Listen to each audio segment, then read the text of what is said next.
First ಸರ್ನ ನೀವು ನೋಡ್ಕೊಂಡು ನಿಲ್ಬೇಕು. ಈ ಕಡೆ ನಿಲ್ರಿ, ಫೋಟೋ ಕ್ಯಾಮ್ ಬರೋಲ್ಲ. ಆ ಕಡೆ ಹೋಗಿ.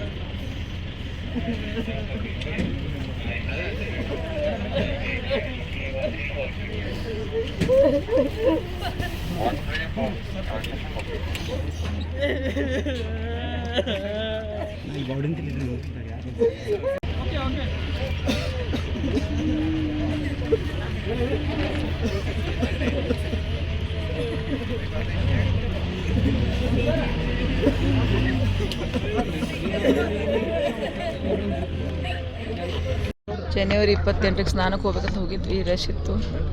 ಹಾಗೆ ನಡ್ತಾ ಹೋದಾಗ ಒಮ್ಮೆ ಅಲ್ಲಿ ಸ್ನಾನ ಮಾಡಿದ್ರೆಲ್ಲ ಓಡಿ ಬರ್ತಾಯಿದ್ರು. ಬಂದು ಒಮ್ಮೆ ನಮ್ಮ ಮೈ ಮೇಲೆ ಬಂದು ಏಕ್ದಮ್ ನಮಗೆ ಟಚ್ ಆಗಿಬಿಟ್ಟು ನಾವು ಉಲ್ಟಾ ಸರಿಗೆ ಹೋಗ್ತಾರೆ. ಉಲ್ಟಾ ಹೋದ್ಮೇಲೆ ನಮ್ಗೆ ಗೊತ್ತೇ ಆಗಲಿಲ್ಲ ನಮ್ಗೆ ಏನಾಯ್ತು ಅಂತ. ಒಮ್ಮೆ ನಾವು ಬಿದ್ದುಬಿಟ್ವಿ. ಎಲ್ಲ ನಮ್ಮ ಮೈ ಮೇಲೆ ಬಿದ್ದುಬಿಟ್ರು. 50-60 ಜನ. ನಮಗೆ ಎಲ್ಲೆಲ್ಲಿ ಯಾರು ಬಿದ್ದರು ನಮಗೇನು ಗೊತ್ತಿಲ್ಲ. ನಮ್ಮ ಫ್ರೆಂಡ್ಸ್ ಎಲ್ಲಿ ಬಿದ್ದರು, ನಾವೆಲ್ಲಿ ಬಿದ್ದರು. ನಮ್ಮ ಮನೆಯವ್ರು ನನ್ನ ಹಿಂಗೆ ಮೈ ಮೇಲೆ ಬಿದ್ದುಬಿಟ್ರು ಸರ್.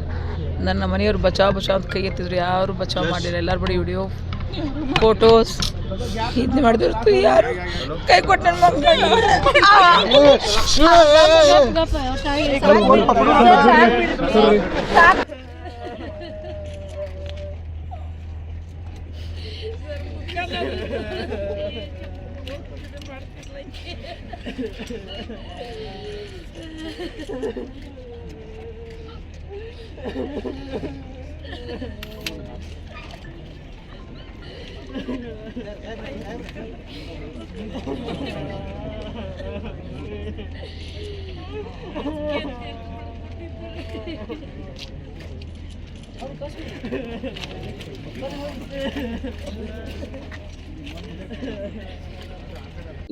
ಅಷ್ಟು ದೊಡ್ಡ ಮಟ್ಟದಲ್ಲಿ ಅಲ್ಲಿ ಜನ ಕೂಡ್ತಾರೆ. ಬಟ್ ಯು ಪಿ ಗೌರ್ಮೆಂಟ್ ಕೂಡ ಅವರು ಎಲ್ಲರೂ ಅಲ್ಲಿ ಮಾಡ್ತಾಯಿದ್ದಾರೆ. ಬಟ್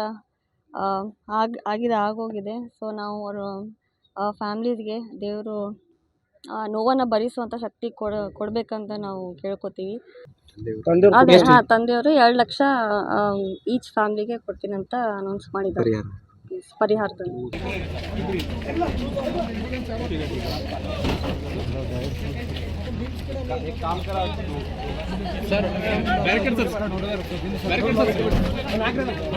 ಗಾಡಿ ರಿವರ್ಸ್ ತಗೋತಾರೆ.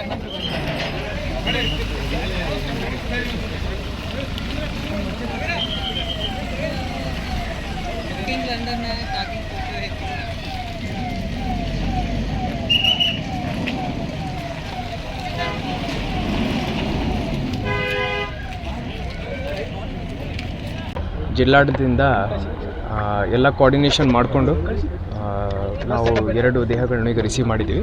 ಇನ್ನೂ 2 ಮೃತದೇಹಗಳನ್ನು ಇನ್ನೂ ಎಂಬಾಲ್ಮಿಂಗ್ ಪ್ರಾಸೆಸ್ ನಡೀತಾ ಇರೋ ಕಾರಣಕ್ಕಾಗಿ ಡೆಲ್ಲಿನಲ್ಲಿ ಈಗ next flight Delhi to Goa ಫ್ಲೈಟ್ನಲ್ಲಿ ಆ 2 ಮೃತದೇಹಗಳನ್ನು ನಾವು ಗೋವಾದಲ್ಲಿ ರಿಸೀವ್ ಮಾಡಿಕೊಳ್ಳಿಕ್ಕೆ ನಾವು ಸಿದ್ಧರಾಗಿದ್ದೀವಿ.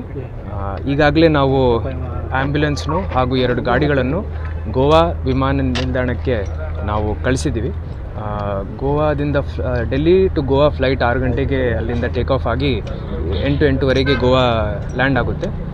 8:30 ಅಲ್ಲಿಂದ ಒಂದು 3 ತಾಸು 4 ತಾಸು ಟ್ರಾವೆಲ್ ಟೈಮ್ ಇಟ್ಕೊಂಡು 12 ಗಂಟೆ ಅಥವಾ ರಾತ್ರಿ 1 ಗಂಟೆ ಒಳಗಡೆ ಇಲ್ಲಿ ನಾವು ರಿಸೀವ್ ಮಾಡ್ಕೊಳ್ಳಿಕ್ಕೆ ಎಲ್ಲ ಸಿದ್ಧತೆಗಳನ್ನು ಮಾಡ್ಕೊಂಡಿದ್ದೀವಿ.